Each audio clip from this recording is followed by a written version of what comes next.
So time check guys, 12 o'clock. So ito yung na-harvest namin guys. Hindi siya masyadong marami guys. At least guys meron. So every 3 months guys mag-harvest kami guys. So ito yung na-harvest namin. So hindi ko mabilang kung ilan ba guys. Meron pa doon.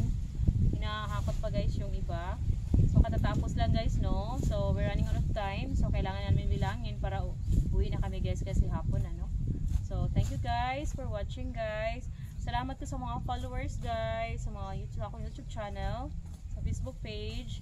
Salamat sa inyong pagsubaybay guys. Mga video namin no. Everyday. So ito lang muna yung update ko guys. So ito guys yung mga buko. Hindi siya masyadong malaki guys. Ayan.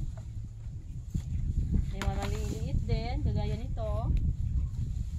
Ayan. So before guys, marami wala pang audit guys. So ngayon medyo matumal na yung namin guys, yung harvest. No? Hindi kagaya noon. Pero at least guys, meron diba?